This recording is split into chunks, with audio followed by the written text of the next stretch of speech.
là, mesdames et messieurs, les académiciens et académiciennes, quand même, parce que c'est bien de vous être dénommé Académie. Je crois que c'est Raymond et Lucie Aubrac que j'ai eu le privilège de fréquenter un peu, à qui j'ai rendu visite dans leur appartement du 13e arrondissement à Paris, que j'avais invité à une ou deux réunions en Seine-Saint-Denis pour qu'ils parlent à des jeunes justement de ce qu'ils avaient fait et vécu, avec quel courage, dans leur vie de résistants.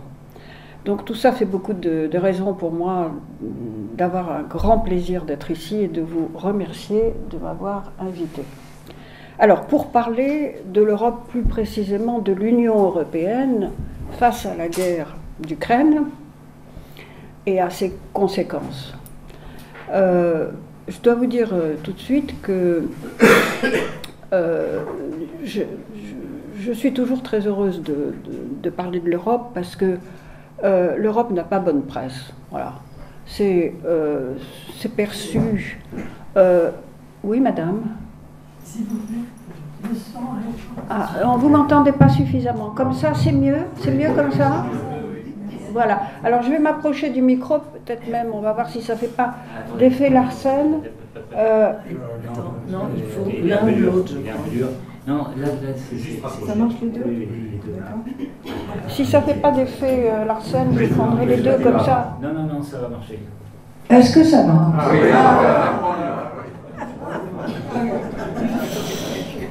Donc, je suis toujours heureuse et partante pour venir parler et échanger sur l'Europe parce que l'Europe, c'est pas naturel, c'est pas populaire parce que c'est une construction, c'est pas naturel au départ. Comme vous le savez, qui s'est faite en réaction aux horreurs des guerres mondiales, et que ça demande énormément de volonté politique, de sens du compromis, de sens de l'intérêt général, de la volonté, au fond, de comprendre les autres et d'abandonner, ou en tout cas, oui, renoncer à un petit peu de soi-même.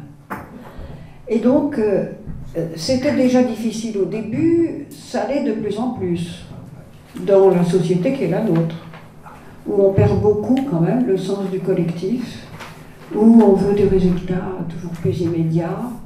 Et l'Europe, ça ne peut pas être ça, quoi. Ça ne peut pas être ça parce qu'il faut mettre d'accord des peuples, d'abord des dirigeants, des parlementaires, des peuples aussi très différents. Et donc c'est comme une sorte de miracle, hein, quand même. Il faut prendre la mesure de ce qui a été réussi depuis plus de 70 ans maintenant, après des siècles et des siècles de guerre entre tous les pays européens.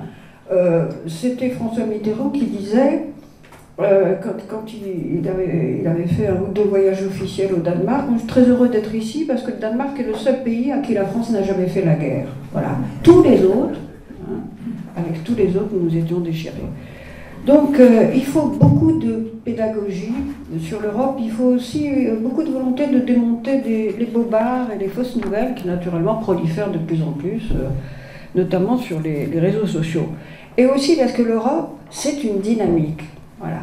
Quand l'Europe s'arrête de prendre des initiatives, d'apporter des réponses aux problèmes des gens, eh bien, elle menace en effet de repartir en arrière. Alors, évidemment, la guerre d'Ukraine, comme vous savez tous, c'est un choc sans précédent. Sans précédent. Hein. Même si l'Europe a su surmonter l'Union européenne a su surmonter de nombreuses crises dans ses 70 et quelques années d'existence, la guerre d'Ukraine, c'est autre chose, c'est un choc existentiel.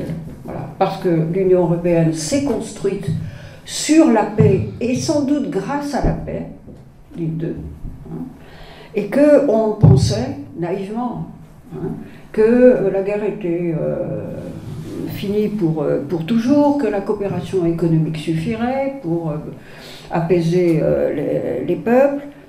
Et nous avons fait preuve, nous Européens, sans doute, on pourrait revenir dans les questions si vous le souhaitez, de beaucoup de légèreté, même quelquefois de désinvolture, en sous-estimant complètement ce qu'a pu être pour le peuple russe l'humiliation de la désintégration de l'Union soviétique. Parce que la Russie a toujours été un empire.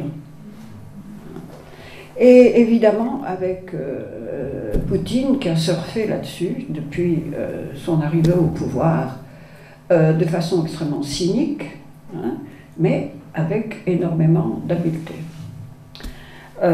Et donc c'est une guerre qui continue à être massivement soutenue en Russie. Jusqu'à quand? Nous verrons bien, hein, puisque les sanctions, je vais y revenir, commencent à mordre sévèrement.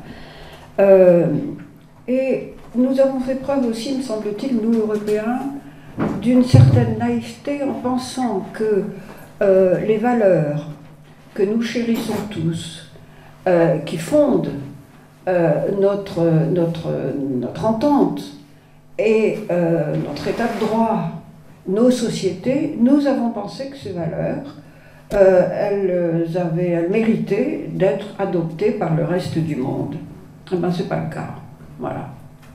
Donc, cette vérité-là, alors qui est aussi exploitée assez cyniquement par soit par les démocraties illibérales en Europe même, au sein même de l'Union européenne, soit par des grandes puissances aujourd'hui, vous voyez lesquelles, qui veulent mener une guerre contre l'Occident. Je crois que c'est quelque chose auquel nous devons être attentifs, sans tomber nous-mêmes dans ce réflexe Occident assimilé pour l'Europe aux États-Unis, attention à ça, versus tout le reste, quoi.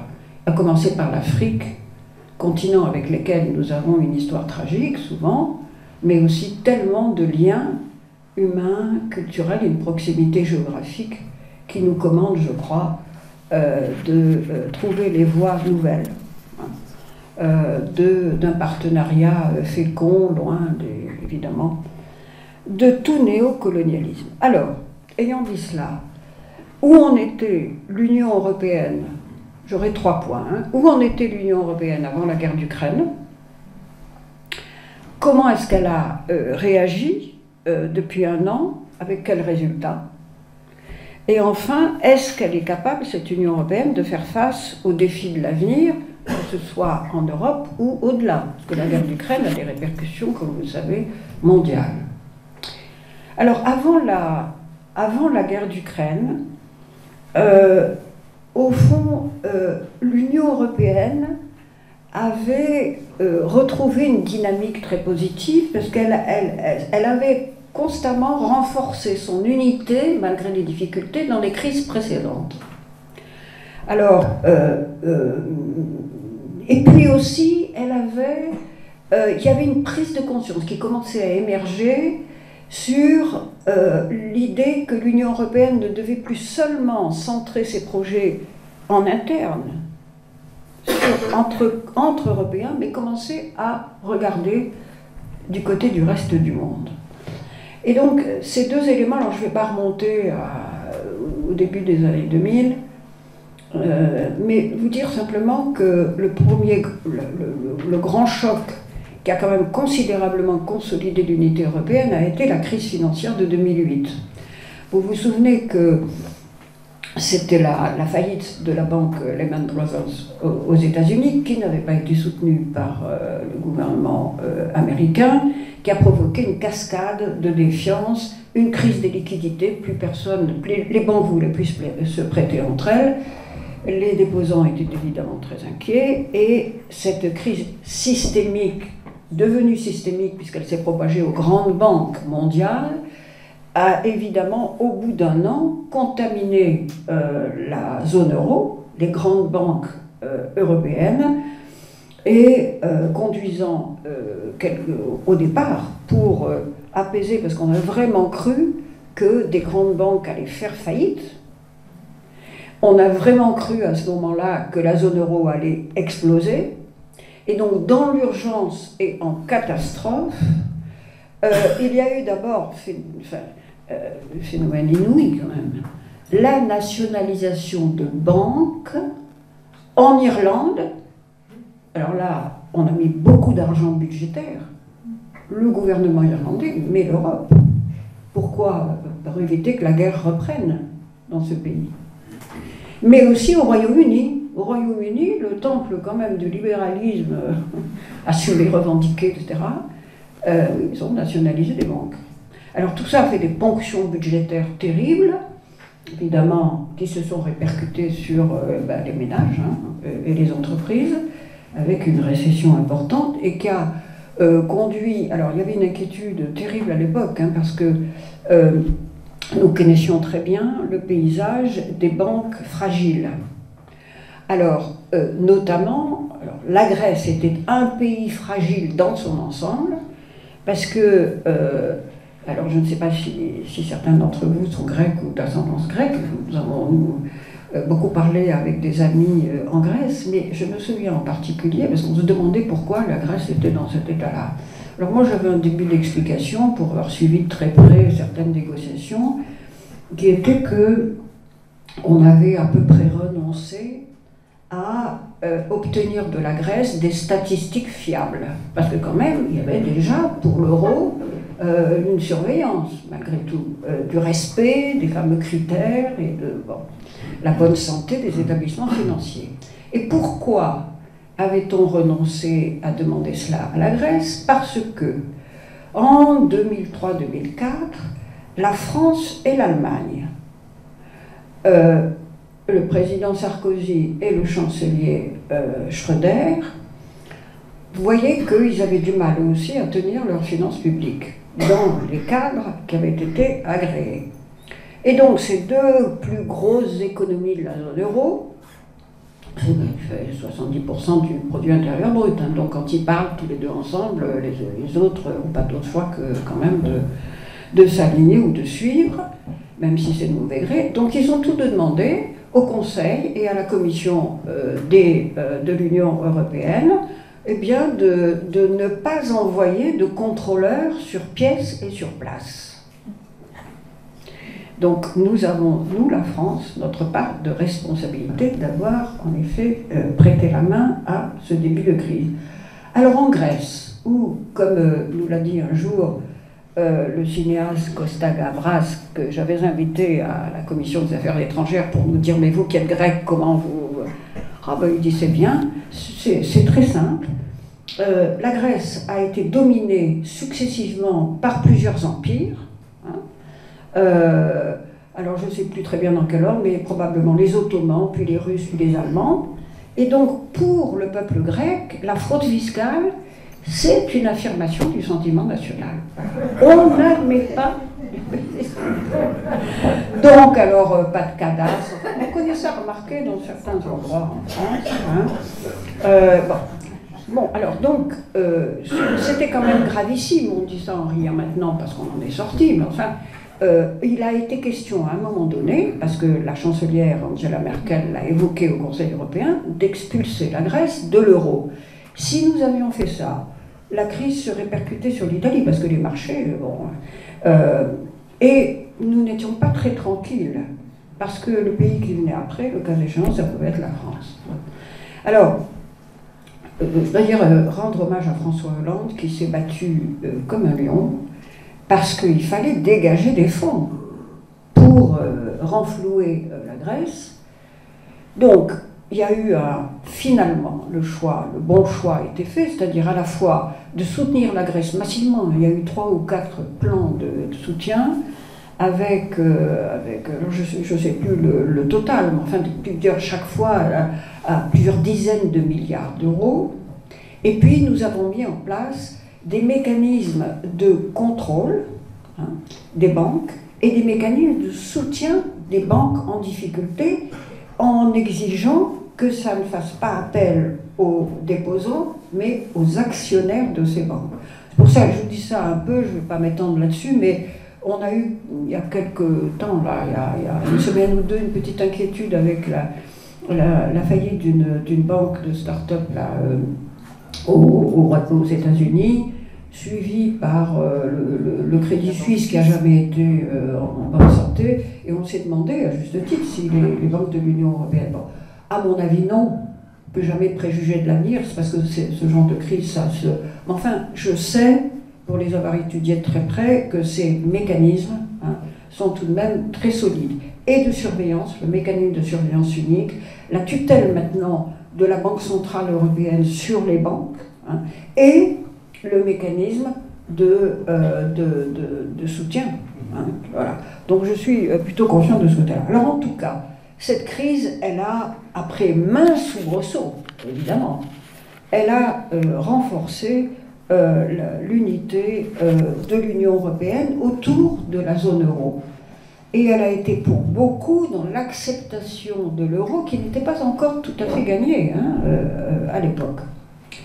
La deuxième crise majeure, dont on a aussi pensé qu'elle pouvait faire exploser l'Union européenne, mais qui au final a renforcé son unité, ça a été le Brexit. Alors, ça, c'était, il faut voir, c'est évidemment une crise qui venait de très loin. Quand le Royaume-Uni a décidé de rejoindre la communauté européenne en 1972, c'était à la suite de l'échec de contre-feu qu'elle avait allumé avec la création de l'Association européenne de libre-échange, qui rassemblait plusieurs des États du nord de l'Europe et qui se voulait un concurrent, un contre-feu aux communautés européennes. Cette AELE, alors son nom est important parce qu'elle traduit très bien l'optique qu'a toujours eu le Royaume-Uni et d'ailleurs beaucoup d'États du nord de l'Europe sur ce que doit être la construction européenne. Une zone de libre-échange. Point barre. Pas de politique commune, pas de... Bon. Donc, est au fond une sorte de zone intergouvernementale, un grand marché. Voilà, et c'est tout. Alors, cette AELE a été un échec sur le plan commercial, n'a pas tenu le coup parce que les communautés européennes étaient beaucoup plus fortes et donc pas avec son pragmatisme bien connu et l'intelligence exceptionnelle de ses diplomates, le Royaume-Uni a décidé de rejoindre les communautés européennes, refusé par le général de Gaulle qui disait, à mon avis de façon très sensée, l'Angleterre je la veux nue. Non mais on aurait bien dû suivre ça, c'est-à-dire dire attention, vous adhérez à quoi? Vous vous engagez à quoi?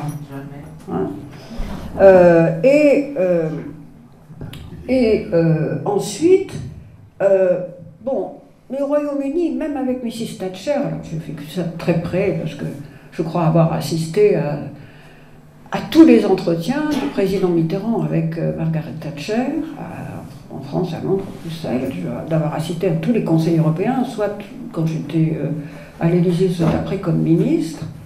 Et au fond, c'était l'époque où Jacques Delors venait d'arriver, on est en 1984-85, jusqu'en 1995. Margaret Thatcher va partir en 92, débarquée par ses amis. Donc, et là, on est dans une période où il fallait achever le marché commun déjà prévu par le traité de Rome. Et Jacques Delors arrive, et avec ce talent, ce sens extraordinaire du point de convergence des Européens susceptibles de les faire avancer vers le projet économique et politique voulu par Jean Monnet et Robert Schuman, dans la fameuse déclaration du 9 mai 1950 du Salon de l'Horloge du Quai d'Orsay, il a proposé, après un tour des capitales, donc on était en début 1985, il a proposé de terminer le marché commun, que le traité de Rome en 1957 avait décidé, c'est-à-dire la liberté de circulation, les 4 libertés, des biens, des biens et marchandises, des services, des capitaux et des personnes. Mais il a dit pour faire ça, que ça se fasse dans l'harmonie, sans que personne se sente lésé, il faut des politiques communes. Et il a, avec le grand talent aussi qui était le sien, ça a été ce qu'on a appelé l'acte unique. il a développé des politiques communes déjà dans le domaine social. Alors c'était spectaculaire, parce qu'il y avait déjà un fonds social dans le traité de Rome, mais qui avait été peu doté, et surtout, là, déjà dans l'acte unique, et ce sera accentué dans le traité de Maastricht, on reconnaissait que les partenaires sociaux, je regarde Bernard et Mireille, les partenaires sociaux pouvaient être créateurs de législation sociale, alors que jusque-là, on considérait, en France en tout cas, pas en Allemagne, que la législation sociale ne pouvait être générée que par les gouvernements, les parlements. Bon. Donc, c'était une avancée, et Margaret Thatcher y a vu, parce que Jacques Delors a été très éloquent pour plaider ça, mais regardez, on crée un grand marché. Du côté des Français, on tordait le nez. Et du côté des socialistes français, n'en parlons pas. Alors là, bon, mais qu'est-ce que c'est que ça? Nous allons nous vendre. Bon, alors on plaidait, évidemment, les politiques communes. Et pourquoi acte unique? Parce que pour la première fois, on avait décidé un début d'institutionnalisation de la politique étrangère et de sécurité commune, qui existait un peu de façon embryonnaire, qui donnait lieu à des déclarations verbales, quoi. Mais enfin, bon. Donc voilà, alors là, déjà, le Royaume-Uni était très réticent. Margaret Thatcher avait obtenu un rabais sur son chèque, mais il nous surveillait de près. Et ça, la première crise avec le Royaume-Uni a éclaté au moment du traité de Maastricht, parce que là, il était question d'autre chose. On donnait au fond une forme, on créait une citoyenneté européenne avec le droit de vote aux élections locales et européennes pour les résidents étrangers depuis un certain temps.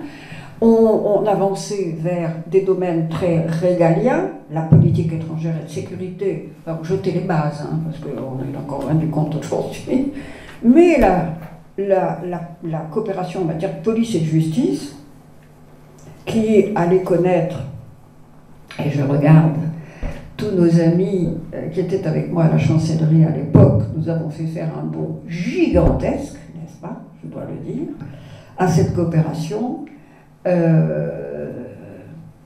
judiciaire essentiellement, enfin bon, jusqu'au mandat d'arrêt européen quand même, hein, qui était, je me souviens des réactions des professeurs de droit, et c'était Christian Vigouroux qui me disait, je ne sais pas si ça passera, hein, voilà. Donc, en tout cas, bon, donc à partir de ce moment-là, le Royaume-Uni, et surtout, et j'attire votre attention là-dessus, le fond du fond de leur opposition, c'était bien sûr l'impression d'être dans un ensemble qui n'était plus seulement une zone de libre-échange, mais au-delà de ça, le traité de Maastricht allait imposer la primauté du droit européen sur les droits nationaux. Et la soumission au fond, la concordance des décisions des législations nationales avec les décisions des cours européennes. Cour européenne des droits de l'homme qui existait depuis très longtemps, c'est la Cour du Conseil de l'Europe, et Cour de justice des communautés européennes qui étaient chargées de faire respecter les traités. Et ça, j'en ai un souvenir très vite, parce que ça n'a pas été dans le débat public, parce que honnêtement, à part les experts, personne n'y comprenait rien. Mais vous voyez bien qu'aujourd'hui, cette question de l'état de droit, elle revient partout. Et peut-être devrions-nous y revenir dans notre échange tout à l'heure. Alors en tout cas, le Brexit n'a pas du tout provoqué ce qui était craint à l'époque, des sorties voilà, multiples. L'extrême droite en France parlait de Frexit, la France allait sortir. Bon, c'est le contraire qui s'est produit.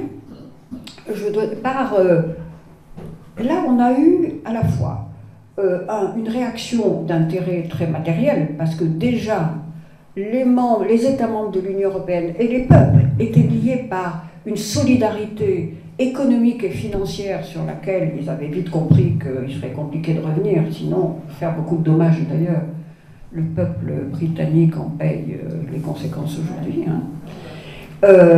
Mais aussi parce qu'il y a eu un réflexe, au fond, là, pour une fois, peut-être un peu émotionnel, quoi. Qui va prendre la responsabilité de casser ça?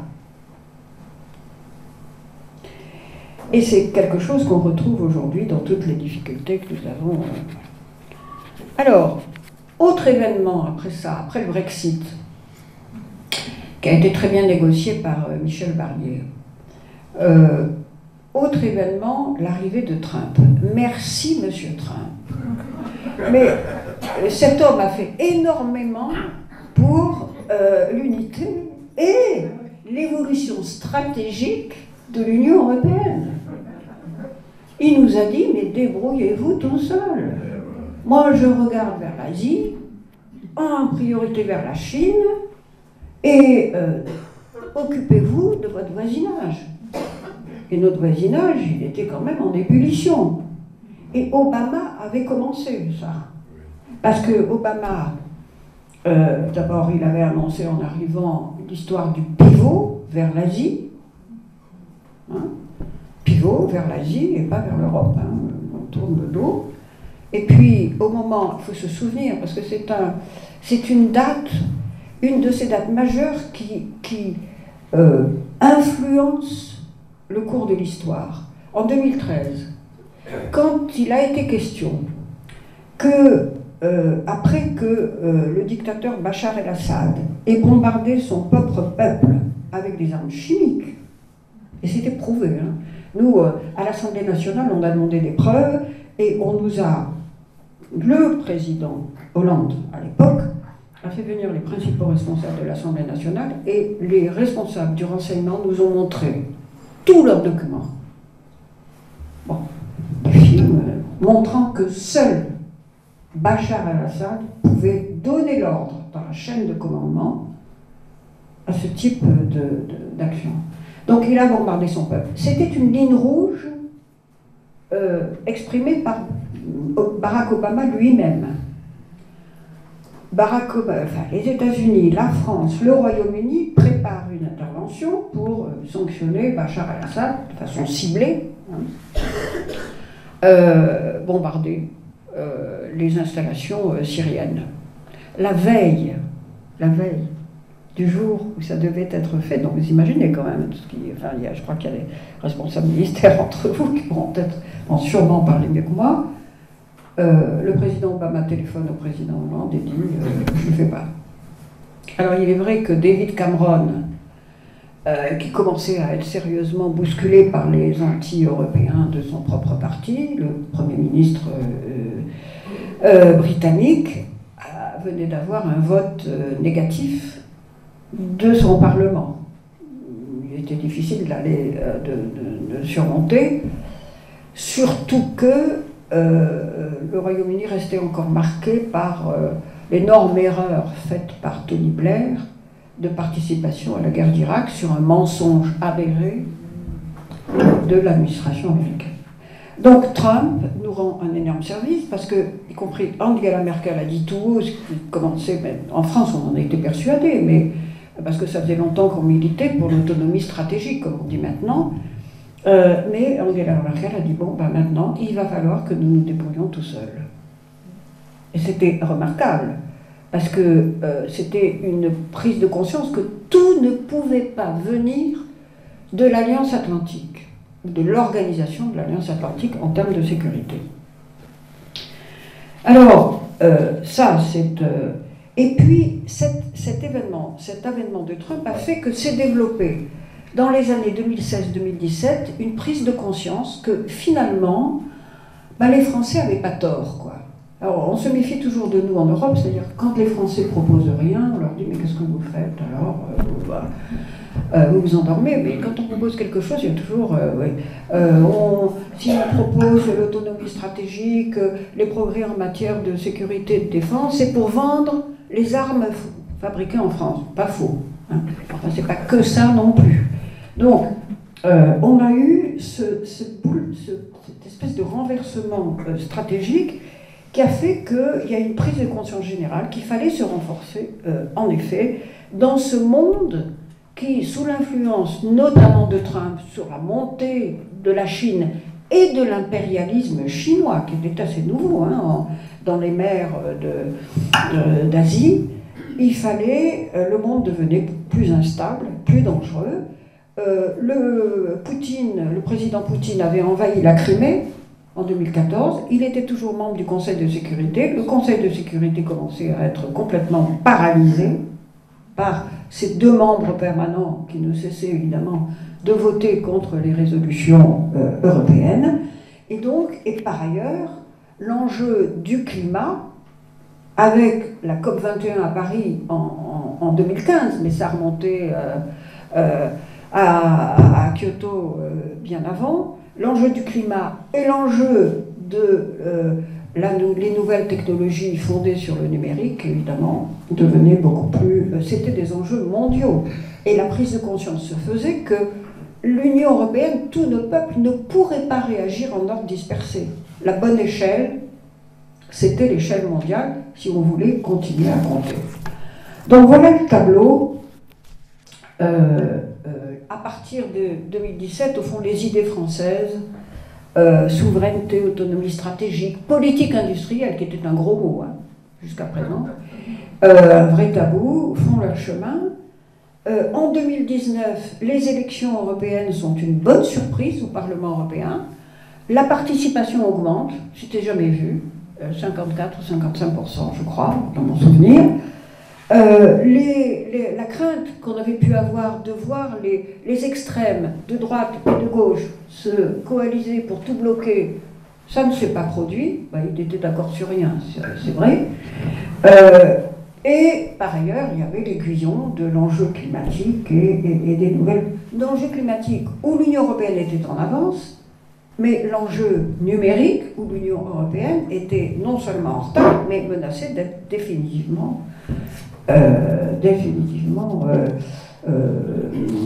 dépassée. La crise sanitaire est arrivée là-dessus, et là encore, après un flottement consternant, je dois dire, où tout le monde est parti, s'est barricadé sans se demander s'il valait pas mieux quand même essayer de... Après deux conseils européens où les chefs d'État et de gouvernement se sont invectivés, balancé des insultes. Là, Jacques Delors est sorti de son silence, qui durait depuis des années, pour dire arrêtez. Et là, il y a eu un sursaut, une initiative prise par le président Macron avec quelques autres et Angela Merkel pour proposer qu'on mette quelques centaines de milliards sur la table pour soutenir d'abord les économies qui étaient à l'arrêt, il faut dire, par le confinement, et pour financer les équipements d'avenir qui déjà, les priorités climatiques et numériques avaient été... Voilà. Alors, ça s'est fait assez vite, au bout de 3 mois, et ce qui est tout à fait remarquable, c'est que non seulement c'est fabriqué comme ça, hors traité, parce que c'était pas prévu, il n'y avait pas de compétences sanitaires dans les traités, c'est fabriqué une politique commune de lutte contre le Covid-19, achat commun de vaccins, répartition de ces vaccins, fabrication en reconstruisant les chaînes de valeur de vaccins dans les territoires de l'Union européenne. L'autre jour, nous étions avec Jean-Louis à écouter, j'avais invité à Europartenaire Philippe Léglise-Costa, qui est notre représentant permanent à Bruxelles, et il nous a dit en riant, à cette époque-là, j'étais devenu un spécialiste, moi, notre ambassadeur auprès des communautés européennes, j'étais devenu un spécialiste des 500 composants qui sont je regarde Hélène, parce que, qui entrent dans les vaccins ARN messagers.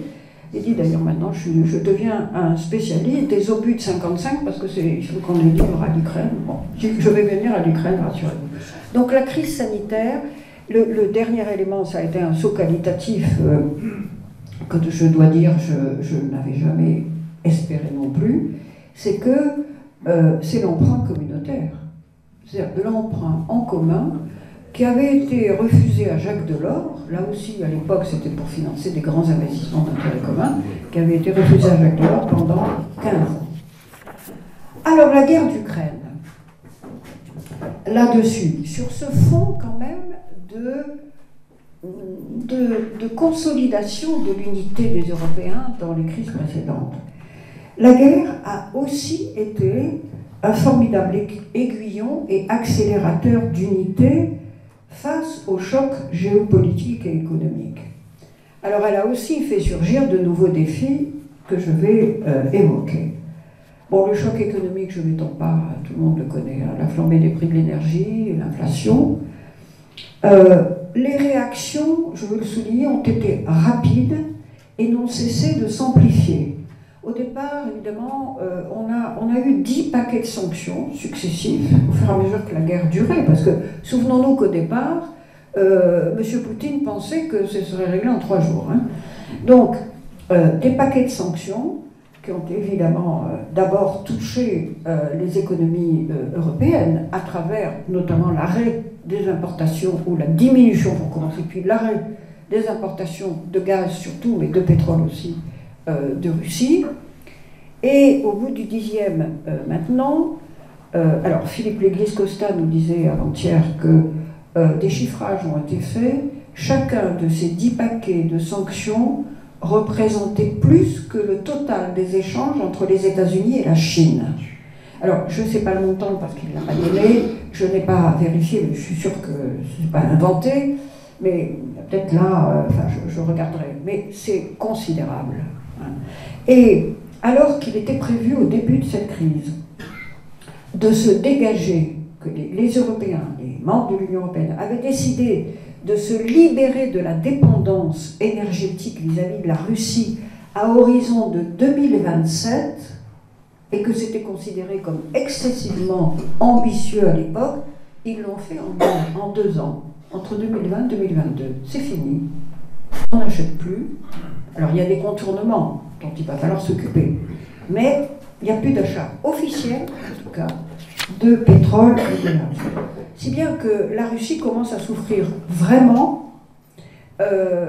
D'abord déjà, elle souffre sur le plan économique. C'est une économie faible, hein. À part le secteur militaire, et encore, on voit qu'ils ont de grosses difficultés, mais vous savez qu'ils ont un produit intérieur brut qui est à peu près celui de l'Italie, pas plus. Hein. Et que, de surcroît, ils ont une démographie qui, depuis des années, est déclinante.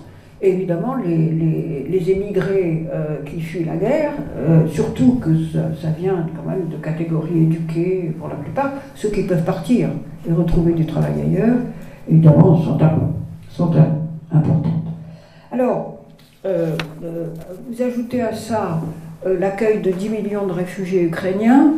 Moi, je considère qu'on ne doit pas avoir honte des réactions de l'Union européenne face à cette guerre, qui a été aussi un accélérateur de souveraineté, parce que ça a cristallisé l'idée de souveraineté européenne défendue depuis longtemps par la France, et par le président Macron en particulier. Pourquoi ça s'est cristallisé à ce moment-là? Ben parce que la guerre d'Ukraine, c'est la négation de la souveraineté de l'Ukraine. Il n'y avait plus trop besoin d'expliquer. Hein. Bon. Voilà, alors, l'Union européenne a dégagé en quelques mois, en quelques jours, une assistance humanitaire conséquente, a redistribué aussi son appareil productif. Il faut voir le travail que c'est de reconstruire des chaînes de valeur différentes, de rapatrier d'Asie, par exemple, la fabrication de certains éléments de vaccins, et puis la prise de conscience aussi, encore plus forte qu'auparavant, que briser l'unité européenne, c'était quand même prendre une lourde responsabilité. Alors, quelles ont été les réactions aussi de l'Union européenne ailleurs dans le monde, puisque ce choc a été mondial?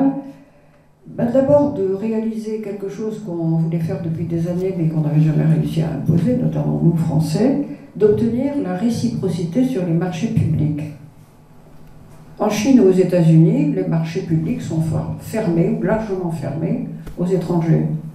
Dans l'Union européenne, se fondant sur la vision irénique que le libre-échange allait tout régler, nos marchés étaient quasiment totalement ouverts. Pas totalement, on avait quand même fait quelques petits progrès en ce domaine, mais une législation vient d'être abordée.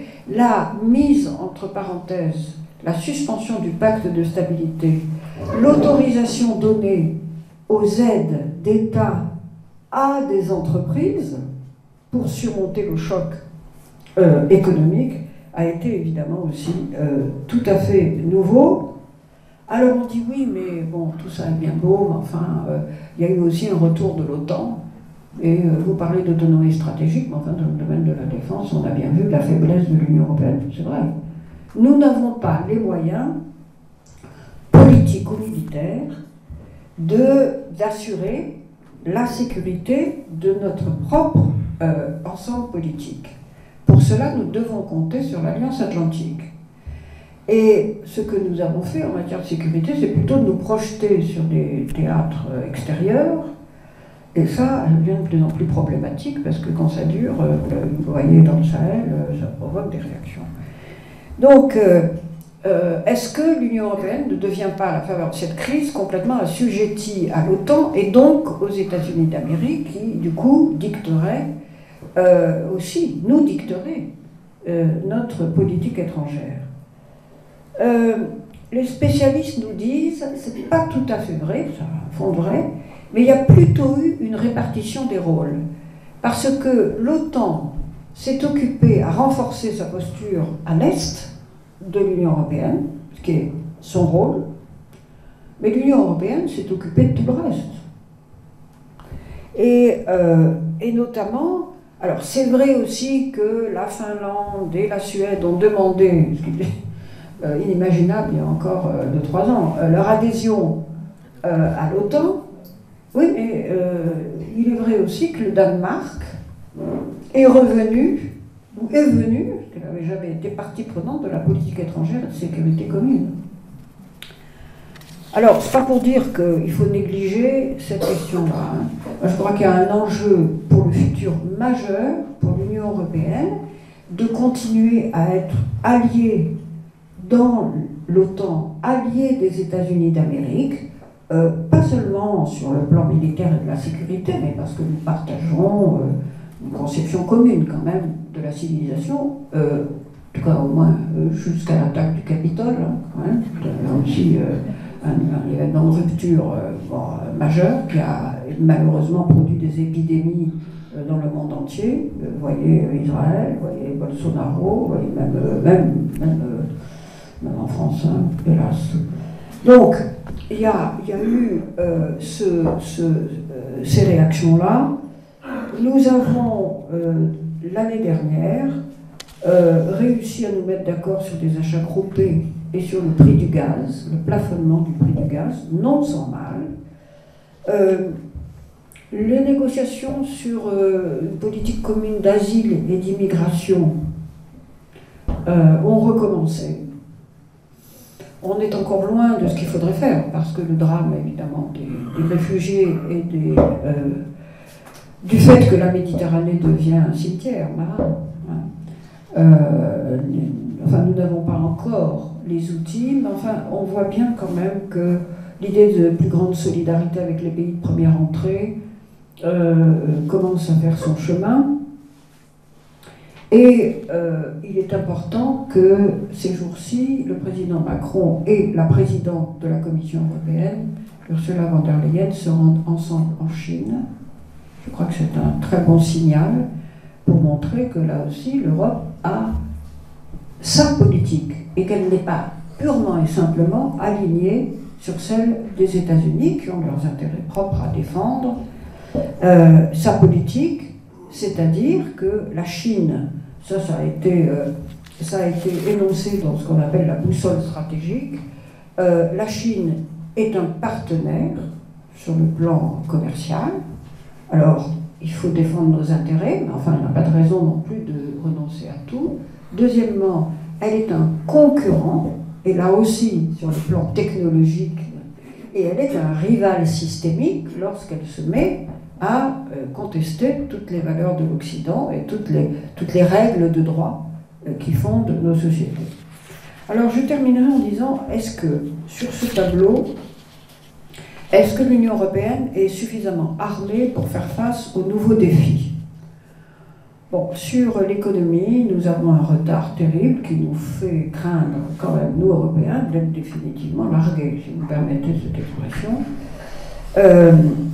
Il nous faut considérablement augmenter les investissements publics et privés dans les technologies numériques, y compris l'intelligence artificielle, avec tous les questions que ça soulève. Alors, ceci d'autant plus que nous arrivons vers la fin de l'argent facile, parce que l'inflation produit un resserrement des taux d'intérêt partout dans le monde, et que tous ces fonds qui ont été déversés heureusement, par la Banque Centrale Européenne pour aider les États et les économies de l'Union Européenne à faire face à la crise économique, il va falloir commencer à rembourser. De toute façon, c'est fini. Ces émissions, ces achats de titres par la Banque Centrale Européenne, ça se termine là au mois de mars. Donc, et puis parce que le pacte de stabilité qui a été suspendu plusieurs fois, on va en rediscuter à la fin de l'année. Il va falloir, voilà, ça va être un moment de vérité entre les pays du Nord, les frugaux, comme ils se baptisent de façon aimable, et les dépensiers, enfin, tous ces pays du Sud, les pays du Club Med, comme disait un ministre des Finances allemand, qui ne pense qu'à s'amuser, dont nous faisons partie. Voilà. Alors, donc, ça, c'est un défi majeur. Comme toujours, il y aura énormément de disputes, de discussions, et l'entente franco-allemande et le compromis franco-allemand devra être scruté de très près. Il y a l'attitude, la reconquête d'une autonomie numérique par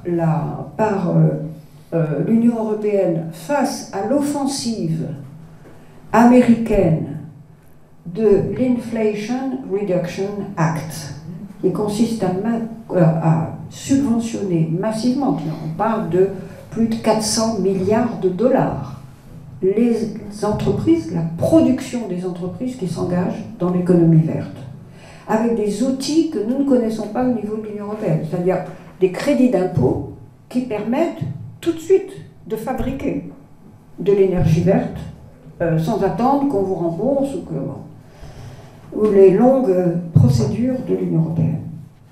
Donc il y a là des défis considérables. Il y a le défi de l'élargissement, je le laisse un peu pour notre discussion, parce que nous avons accordé le statut de pays candidat à l'Ukraine et à la Moldavie, pour des raisons évidentes. Il y a, à la fin de l'année, il faudra décider si nous ouvrons les négociations. Si nous les ouvrons, il faut savoir qu'on s'engage dans un processus qui ne pourra pas durer indéfiniment, comme c'est le cas avec les pays des Balkans, et que ça pose d'énormes problèmes, qui commencent d'ailleurs à soulever, je vous le signale, c'est très intéressant. Les agriculteurs polonais, qui sont les plus allants, les Polonais, pour aider l'Ukraine, commencent à souffrir, beaucoup, mais souffrir vraiment, de la concurrence des produits agricoles ukrainiens. Donc, voilà le genre de choses qui va vite venir sur la table, sans compter les aides budgétaires qu'il va falloir dégager sur le budget de l'Union européenne pour l'Ukraine. Donc, j'espère, mais ce n'est pas gagné, évidemment, que nous pourrons trouver un rythme et une méthode de négociation qui permettra à la fois de maintenir le soutien politique, stratégique, militaire, que nous devons à l'Ukraine jusqu'à ce que, espérons-le, on trouve les conditions d'une reprise des discussions vers la paix, ce dont on ne parle pas aujourd'hui, car on ne peut pas en parler, car si on en parlait, ce serait reconnaître l'invasion russe dans les territoires de l'Est de l'Ukraine et en Crimée. Et donc, d'où la proposition du président Macron de communauté politique qui est destinée, alors qui est intéressante quand même, on ne parle pas beaucoup, mais c'est 47 pays quand même, donc ça montre que ça intéresse, et qui ont décidé de se réunir tous les 6 mois. D'habitude, ce genre de cénacle, c'est une fois tous les ans ou tous les 2 ans. Bon. Donc, il va falloir animer ce cénacle-là. Alors, je termine en disant que le principal défi, à mes yeux, c'est en réalité l'adhésion des peuples. Voilà, c'est ça. On voit très bien que cette Union européenne, au fond, c'est une union fonctionnelle, voilà, qui nous apporte des réponses qu'on ne pourrait plus apporter tout seul, nous Français, ou enfin n'importe quel. Mais il manque l'affectio societatis, hein, qui unit les peuples, qui crée un patriotisme, au fond. Ça n'existe pas. Et que, au fond, je me demande d'ailleurs si, compte tenu de la disparition de toutes les règles qui ont fondé une certaine harmonie dans le monde depuis la fin de la Deuxième Guerre mondiale, si il n'est pas temps de faire de l'état de droit, c'est-à-dire des règles qui fondent les démocraties partout, au fond, le principal ciment de ce qui pourrait réunir les peuples européens. Parce que là, on touche à une aspiration profonde des citoyens, qui est quand même, quelles sont les règles du vivre ensemble. Voilà. Alors, je vous invite à y réfléchir, on peut en parler, mais merci de m'avoir écouté trop longtemps, pardon, et vous avez compris, je suis passionnée par ce sujet depuis très longtemps également. Et que même si je vous ai présenté le verre à moitié plein, je suis persuadée que beaucoup d'entre vous vont parler du verre à moitié vide. Nous essaierons de faire ensemble l'équilibre. Voilà, merci beaucoup.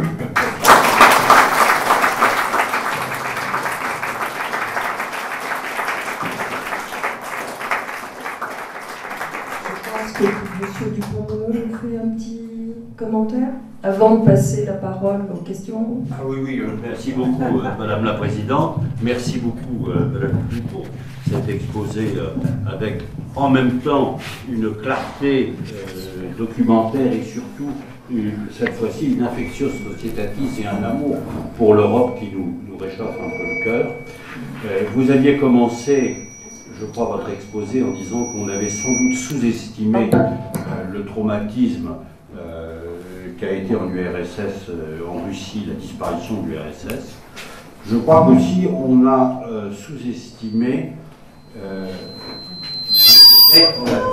on a sous-estimé la difficulté de compréhension des anciens pays membres du pacte de Varsovie, en particulier toute la bordure nord des États baltes, mais aussi naturellement l'Ukraine et la Pologne, dans lequel leur préoccupation n'était sans doute pas celle des nations occidentales au lendemain de la guerre, que ce sont les préoccupations de nations en face de la menace d'une résurgence de l'impérialisme soviétique, qui était totalement étrangère aux États européens, qui voyaient plutôt avec satisfaction l'écroulement de l'URSS.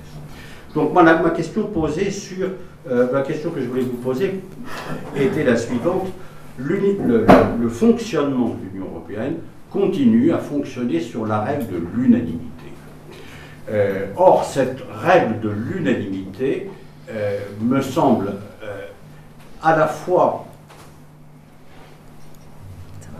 entraîner des obligations de compréhension mutuelle et de compromis mutuel, ce qui me semble une bonne chose, mais en même temps, elle ralentit très fortement toute prise de décision et encore plus toute mise en application des décisions.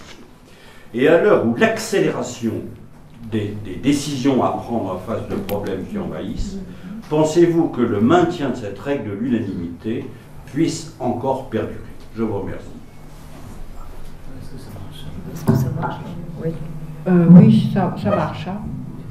Bon, je crois que, évidemment, vous posez la question cruciale. Surtout dans le moment et l'époque que nous vivons, peut-on encore se satisfaire d'une Union européenne qui met tellement de temps à décider? Et surtout, lorsqu'il y a la pression de l'urgence. Bon, moi, évidemment, je suis partisane du vote à la majorité, qu'on a cessé d'ailleurs d'étendre, hein, je vous le rappelle, dans l'acte unique, dans le traité de Maastricht, dans le traité d'Amsterdam. On a communautarisé, par exemple, la coopération judiciaire en matière civile et même pénale, il me semble. Oui, dans certains domaines, en tout cas. Donc, on a cessé de l'étendre, mais il reste des sanctuaires. Voilà. Alors, notamment la fiscalité. Je suis moins choquée, alors, à vrai dire, ça poserait beaucoup de problèmes de dire on va adopter la règle de la majorité sur la politique étrangère, par exemple, parce que nous ne sommes pas arrivés à un point d'accord suffisant en termes de politique étrangère. Ça reste encore très balbutiant, mais enfin, sur la fiscalité, alors on sait très bien, c'était les Britanniques qui n'en voulaient pas.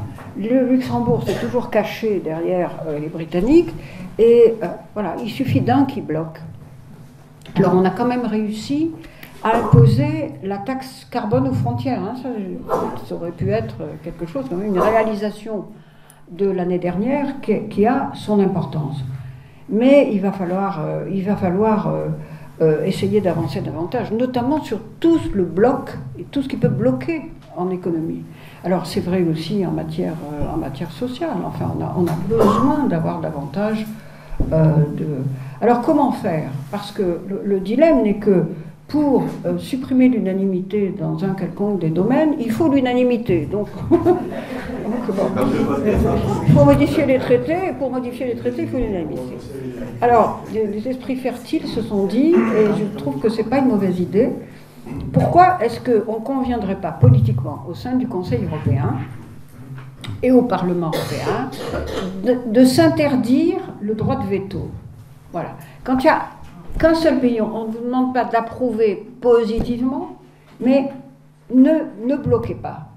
Quand plusieurs pays, voire la quasi-totalité, veulent avancer. Et je crois que, surtout dans l'Europe élargie qui se dessine, encore plus élargie, où déjà on a du mal avec une commission à 27 commissaires, hein, je crois que le futur est probablement là. Dans une Europe, non pas à plusieurs vitesses, parce qu'il faudra garder quand même des institutions communes, mais dans des avant-gardes qui décideront, on a déjà fait ça d'ailleurs à plusieurs... Après tout, l'euro est une avant-garde. Schengen était une avant-garde avant qu'on l'intègre dans les traités. Donc moi, je crois beaucoup à ça. Un groupe de pays dit, voilà ce que nous voulons faire ensemble, tout est ouvert, vous pouvez venir à condition de respecter les règles, etc. C'est pas du tout un cercle fermé, c'est pas du tout un noyau dur comme on a là. Donc c'est ouvert et ça a prouvé la capacité d'entraînement. L'emprunt communautaire, c'était ça. C'est la France qui a eu l'intelligence. Hein.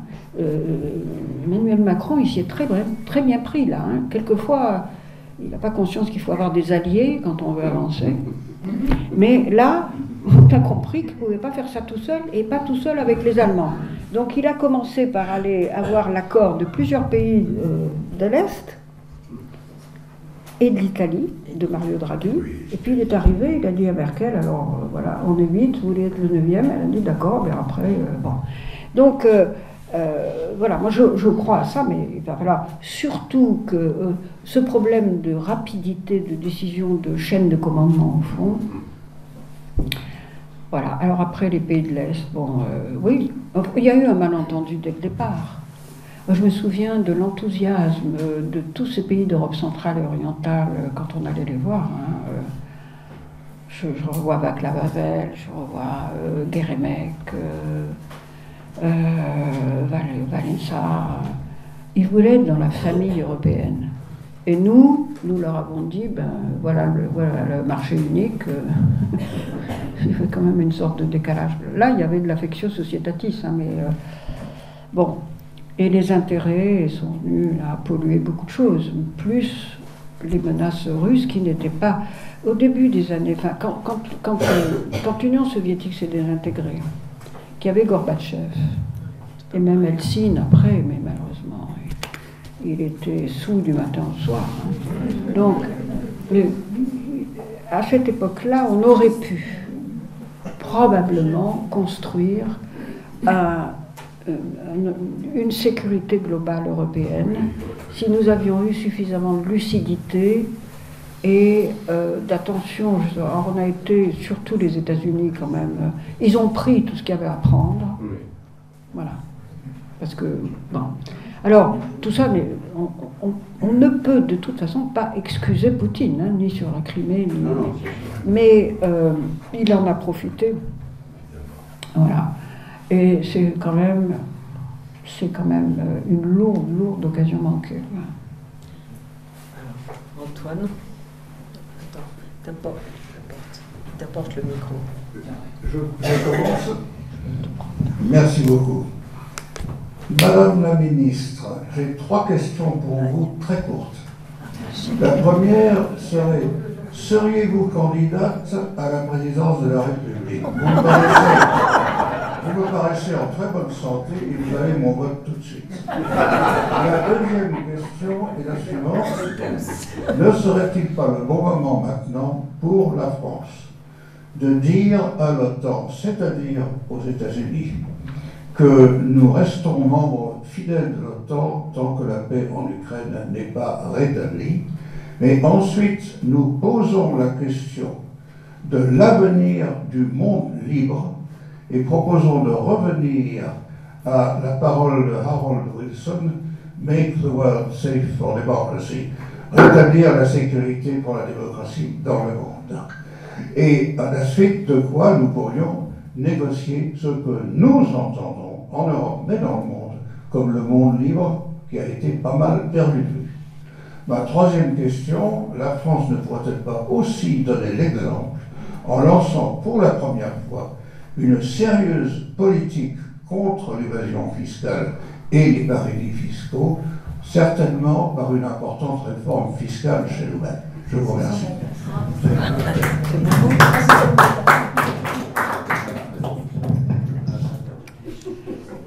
Bon, écoutez, merci beaucoup pour votre première question, mais non. Non, parce que il faut, vous savez, chaque chose a son temps. Et puis, est-ce qu'on peut être attiré par ce qu'est devenu la politique aujourd'hui quand même? Bon, enfin, en tout cas, il y a quand même une question d'âge. Hein, bon. Alors, sur l'Alliance Atlantique, oui, moi je crois que ça devrait être la grande réflexion des prochaines années. Et que toutes ces crises que nous venons de vivre, tout ce qui est en train de se passer, devrait nous amener à réaffirmer des choses simples, mais qui jusqu'ici n'étaient pas très audibles, et qui commencent à être comprises, en tout cas par le président Biden. C'est-à-dire que c'est l'intérêt même des États-Unis que l'Europe soit forte sur le plan de la politique étrangère et sur le plan militaire. Voilà. Et ça ne veut pas dire nous avons nos intérêts propres à défendre, nous sommes unis dans, en effet, ce qui est le monde libre, c'est-à-dire un monde qui est uni par des valeurs communes, qui sont aussi contestées dans chacune de nos nations, quand même. Hein. Donc je reviens sur l'attaque du Capitole. Enfin, ça a provoqué un choc mondial. Maintenant, ça a libéré des tas de forces néfastes. Donc, je crois que nous devrions pouvoir, en tout cas, avec une partie de la classe politique américaine, à supposer que les illuminés du woke et tout ça prennent pas le pouvoir, quand même. Parce que c'est pas... Hein, on ne peut plus parler de rien, presque rien. Non. Donc, voilà. Et il me semble que, oui, ça devrait en tout cas. Alors, le problème, c'est qu'on est toujours sous la pression de l'urgence et qu'on ne prend jamais suffisamment de temps de réfléchir et d'agir pour des projets à moyen long terme. Ça me navre particulièrement en matière de nos relations européennes avec l'Afrique, sur laquelle nous sommes engagés, Jean-Louis et moi, depuis toujours. Parce que vous voyez bien, on l'aborde sous l'angle de la migration, il faut, enfin, on pourrait d'abord l'aborder autrement qu'uniquement en fermant les frontières. Bon. Ensuite, sur l'évasion fiscale, alors, musique à mes oreilles. Parce que, mais oui, bien sûr, comment voulez-vous fonder une solidarité, une communauté, si vous en avez tellement qui trichent. Pas possible. Alors, je veux dire, quand nous étions au gouvernement Jospin, nous avions, puisque plusieurs amis qui travaillaient avec moi à cette époque sont là, et je les en remercie, ça me touche beaucoup, parce qu'ils sont venus quand même, on fait pas mal de routes. Nous avons travaillé avec l'OCDE parce que tous les magistrats qui avaient des dossiers, qui avaient des ramifications externes et souvent de délinquance financière, voire de criminalité financière, se plaignaient évidemment d'être bloqués dans leurs investigations dès lors qu'il fallait envoyer des commissions rogatoires à l'étranger. Et notamment sur les paradis fiscaux, sur ces trous noirs de la finance internationale.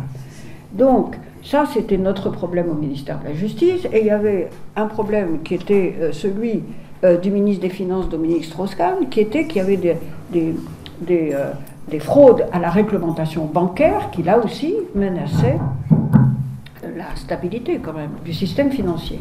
Donc, nous avons décidé de réunir nos deux ministères pour négocier à l'OCDE le premier accord qui allait établir une liste des paradis fiscaux.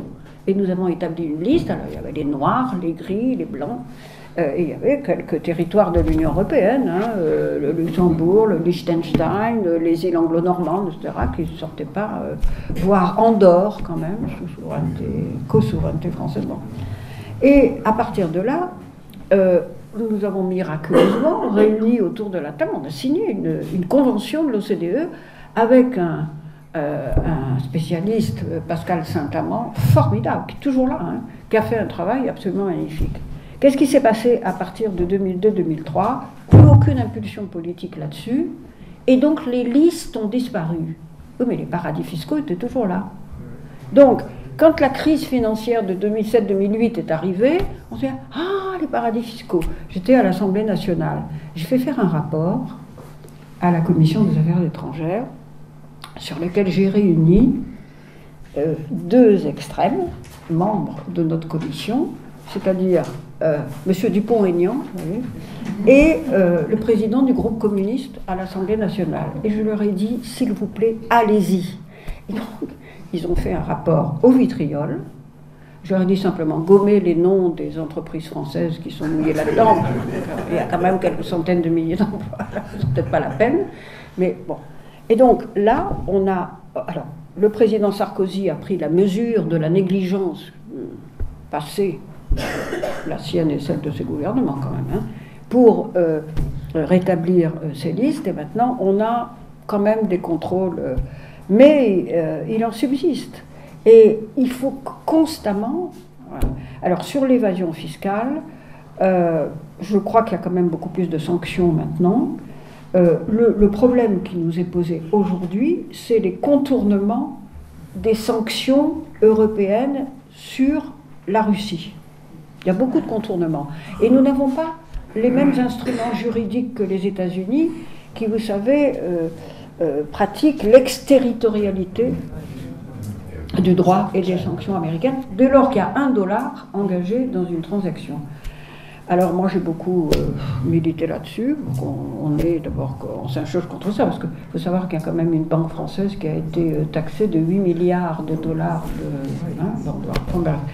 Donc oui, je crois que nous avons un enjeu là-dessus, surtout sur les fraudes aux sanctions, mais plus généralement sur l'évasion financière. De toute façon, moi ce que j'ai appris aussi, c'est que quand on veut toucher la délinquance en général, notamment la criminalité organisée, il faut chercher le portefeuille.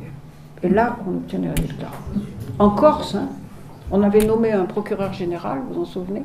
Non, je voulais dire. Qui a fait ça, et il a obtenu des résultats. Il a quand même réussi à faire enfermer M. Charles Pierry, qui est sorti de prison depuis. Oui ? Il y a une question ? Non, il y avait quelqu'un avant moi. Ah bon ? Non, je sais pas. Après, ce sera le tour d'une dame.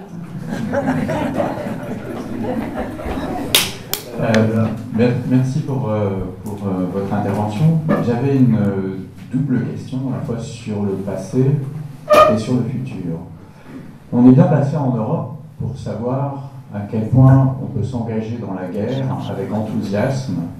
On l'a fait souvent sur notre territoire. Alors, vous avez dit tout à l'heure, qui a envie de faire de la politique aujourd'hui, et je comprends, c'est difficile aujourd'hui de faire de la politique.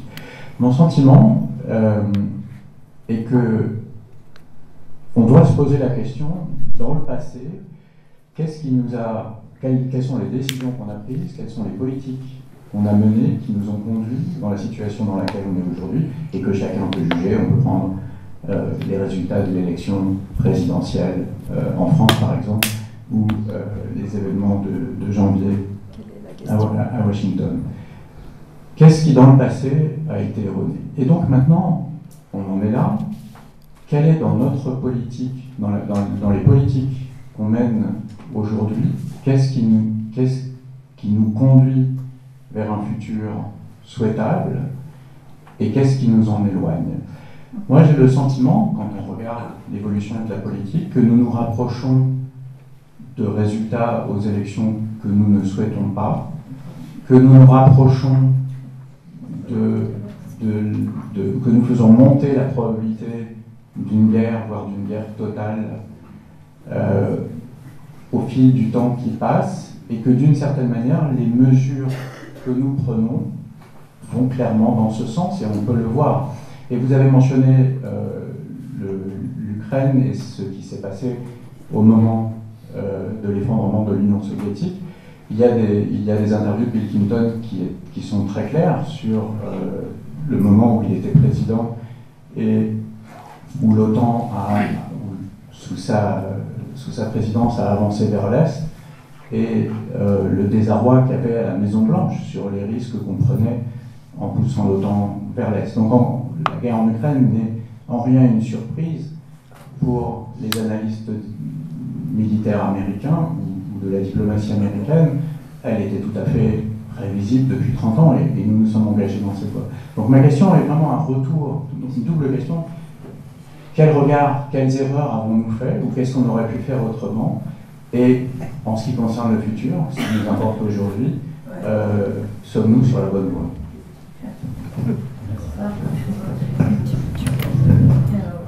Oui, écoutez, des erreurs, il y en a eu beaucoup. Je ne pense pas que c'était très judicieux d'élargir l'OTAN.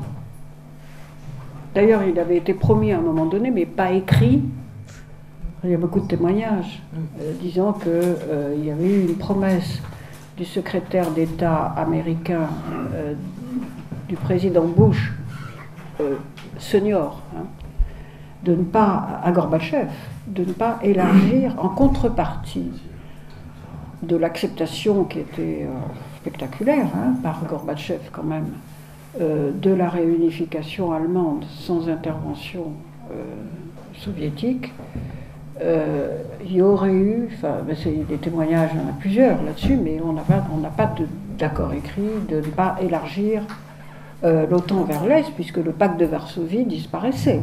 Il faut savoir que quand Gorbatchev a accepté la disparition du pacte de Varsovie, c'était... Alors il avait pas le choix en réalité, parce qu'il fallait savoir qu'à l'époque, et je me souviens, c'était le chancelier Kohl qui avait dit ça au président Mitterrand lors d'un dîner en tête-à-tête, mais j'étais preneuse de notes.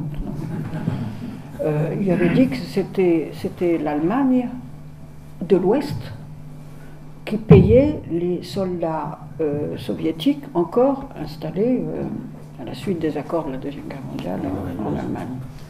Donc là, tout était dit, quoi. Bon. Mais, donc voilà, ça a probablement été une erreur. Après, ça s'est fait. Je ne pense pas qu'on puisse revenir en arrière, de toute façon. On a certainement raté beaucoup de choses. Je en faisais allusion tout à l'heure. Je parlais de la... peut-être, parce qu'on ne peut jamais être sûr, d'un grand accord de sécurité Alors le président Mitterrand avait fait cette proposition, vous vous souvenez, de la Confédération, mais ça englobait la Russie, justement, et ça avait effrayé tous ces pays, parce qu'ils étaient, ils sortaient de la dictature. Je crois certainement énormément d'erreurs. Est-ce que on est sur la bonne voie? D'abord, écoutez, le pire n'est jamais sûr. Moi, quand même, si je vous ai parlé de toute cette crise dont on a fini par sortir tant bien que mal, mais enfin, quand même, bon, plutôt correctement, c'est pas pour rien. Parce que le sinistrisme, le déclinisme, tout ça, il faut pas simplement le déplorer, il faut le combattre. Ça, c'est quand même toute la noblesse de l'aventure humaine et de la politique, c'est une. Bon.